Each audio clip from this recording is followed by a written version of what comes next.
Clip number 673۔ اس clip میں آپ قرآن پاک کی سورہ نحل کی آیت نمبر 53 سے 55 تک کی تلاوت، ترجمہ اور تفسیر قرآن صراط الجنان سماعت فرمائیں گے۔ بسم اللہ الرحمن الرحیم۔ ترجمہ: اللہ کے نام سے شروع جو نہایت مہربان رحمت والا ہے۔ وما بکم من نعمت فمن اللہ ثم اذا مسکم الضر فإلیہ تجأرون۔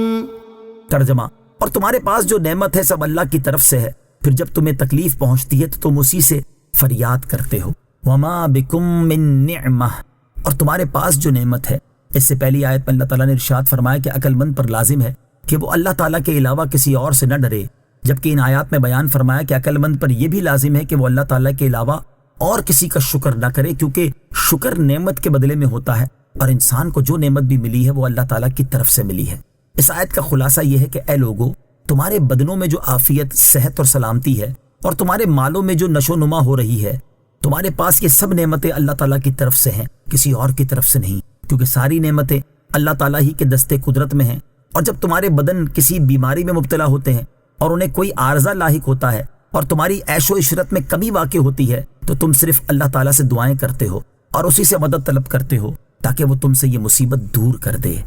ثم اذا کشف الضر عنکم اذا فریق منکم بربهم یشرکون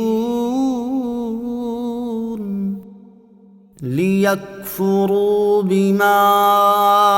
آتیناہم فتمتعوا فسوف تعلمون۔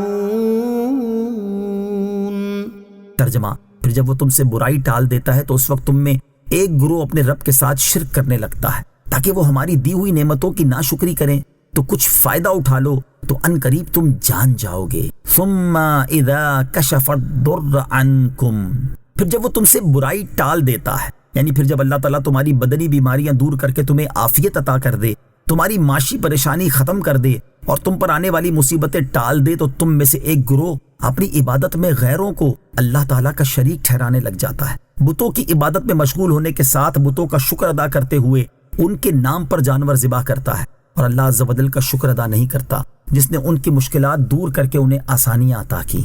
لیکفروا بما آتیناہم، تاکہ وہ ہماری دی ہوئی نعمتوں کی ناشکری کریں۔ امام فخر الدین رازی رحمۃ اللہ تعالی فرماتے ہیں، اس آیت کا معنی یہ ہے کہ لوگوں نے مصیبت دور کرنے میں بتوں کو اللہ تعالیٰ کا شریک ٹھہرایا، اور شریک ٹھہرانے سے ان کا مقصود یہ تھا کہ وہ ان نعمتوں کے اللہ تعالیٰ کی طرف سے ہونے کا انکار کر دیں۔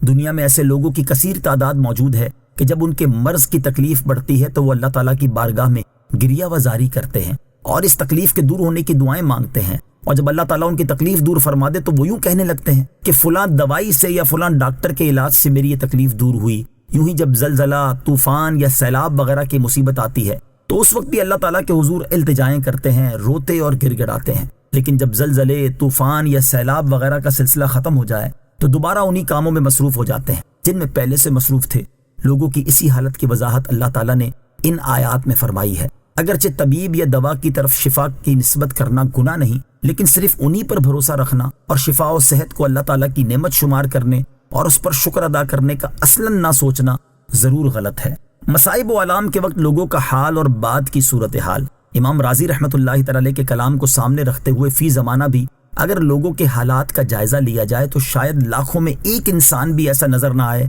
جو بیماری، تکلیف اور پریشانی کی حالت میں اللہ تعالیٰ سے دعائیں نہ مانگتا ہو، دوسروں کو دعاؤں کے لیے نہ کہتا ہو، اور اللہ تعالیٰ کے نیک بندوں سے اپنی مشکلات کے حل کے لیے دعائیں نہ کرواتا ہو۔ یوں ہی ایسی حالت میں اپنے گناہوں اور نافرمانیوں سے توبہ نہ کرتا ہو اور آئندہ کے لیے تمام گناہوں سے کنارہ کش ہونے کے ارادے نہ کرتا ہو۔ لیکن جب یہ مصائب و آلام ختم ہو جاتے ہیں تو اللہ تعالیٰ کا شکر اور اس کی اطاعت و فرمانبرداری کرنے کی بجائے اپنی گناہوں کی سابقہ سڑک پر پہلے سے بھی تیز دوڑنا شروع کر دیتے ہیں۔ اسی طرح ہمارے مشاہدے میں ہے کہ بہت مرتبہ زلزلے، طوفان اور سیلاب کی وجہ سے لوگوں کا حال یہ ہوا کہ وہ بارگاہ الہی میں گریہ وزاری کرتے ہوئے اپنی عافیت و سلامتی کی دعائیں مانگنے میں مصروف ہو گئے اور وقتی طور پر نماز، روزہ اور ذکر و درود میں مشغول ہو گئے، لیکن یہ آفات ختم ہو جانے کے بعد اب ان کا جو حال ہے وہ سب کے سامنے ہے۔ فتمتعوا، تو فائدہ اٹھا لو۔ اس آیت میں ان لوگوں کے لیے وعید ہے جن کے اوصاف مذکورہ بالا آیات میں بیان ہوئے۔ اللہ تعالیٰ ان سے ارشاد فرماتا ہے کہ تم اس دنیا کی زندگی میں